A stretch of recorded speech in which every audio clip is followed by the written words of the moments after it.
Let's talk about the bad actors.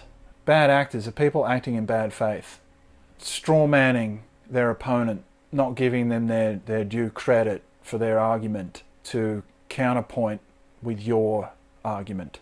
So that's a bad faith actor not making, I'm not telling you, you know. So if we continue that analogy and talk about motivation, because it's one thing for someone to say something that gets misconstrued, but it's another thing to apply motivation.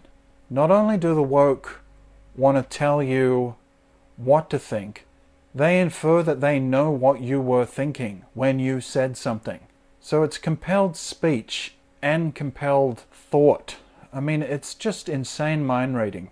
It's like the Minority Report, that Tom Cruise film where they get you for crimes that you have yet to commit or yet to even think about committing.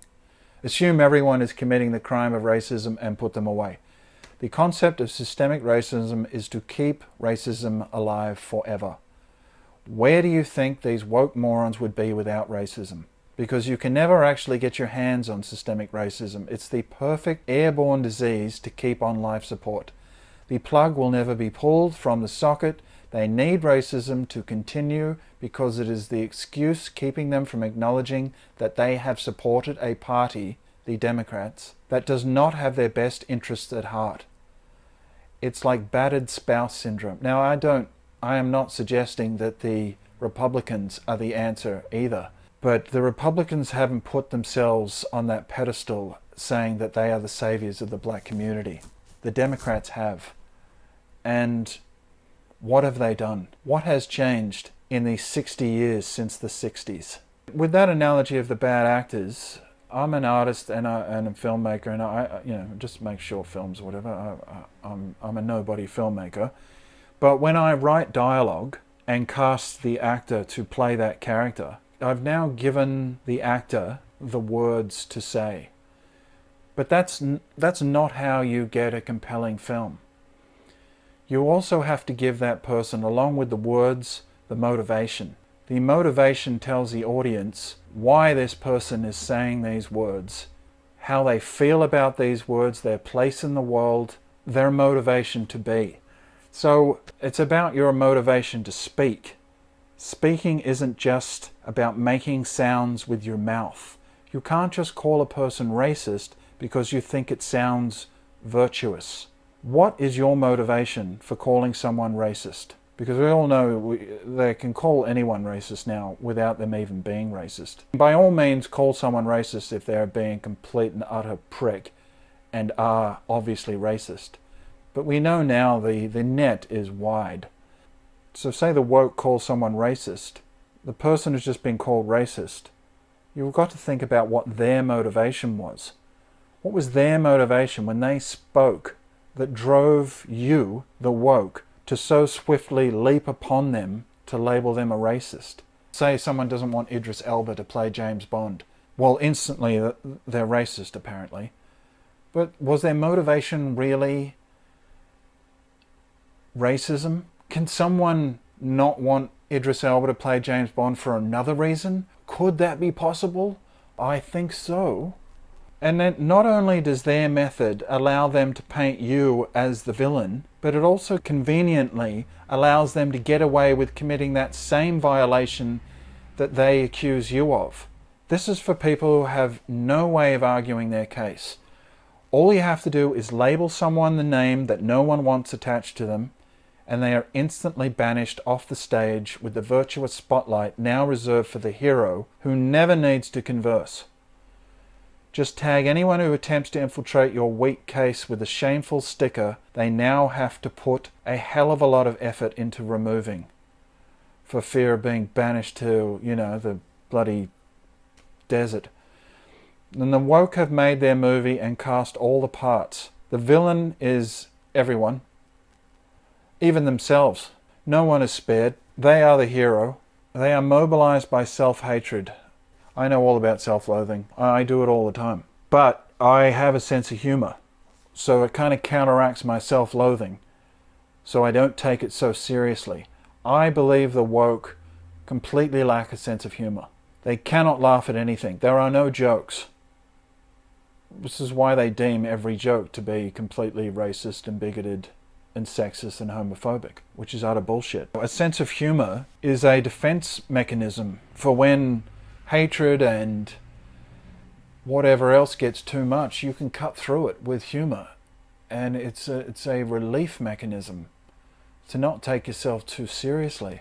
This is why the woke can't take jokes. This is why they cancel people. The ability to turn the other cheek or brush it off, they do not have that. They have mob rule instead. Numbers to back their bullshit.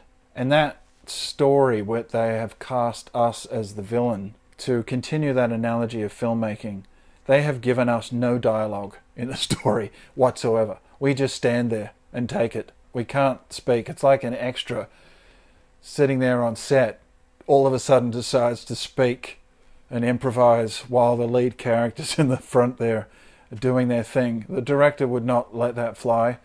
And that's kind of like what they're doing to us. We're all extras without lines.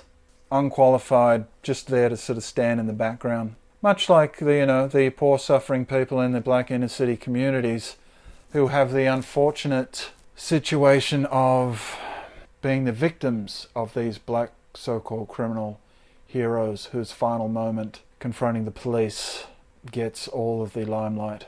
The other people who are victims of these criminals, they just sit there in the background. No lines of dialogue whatsoever.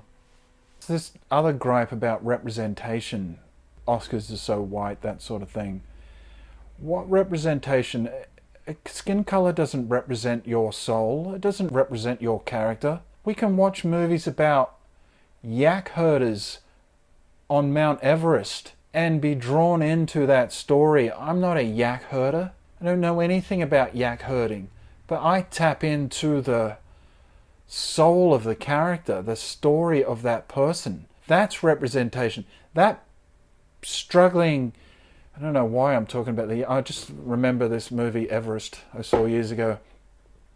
That character struggling to get those yaks up that mountain, part of that story has absolutely nothing to do with my life and everything to do with my life at the same time. I don't want to see people represent me. I don't want to see me in a film or a TV show.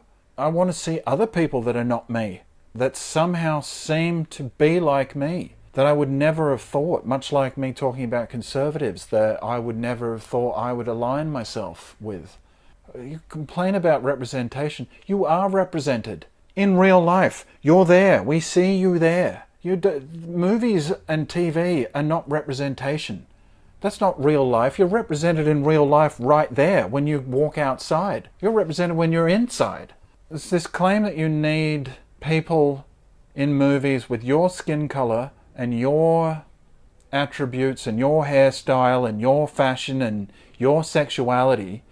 I don't need to see a group of people who aren't you to show me you. I don't need to see other people who are not you to see you.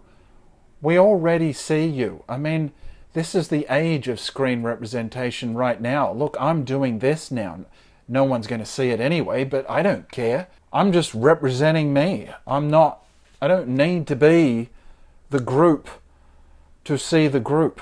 I mean, if you want representation, then just, you've got every chance to represent yourself. I mean, the only way we can see you represented is by seeing you represented. You are not those people in those films.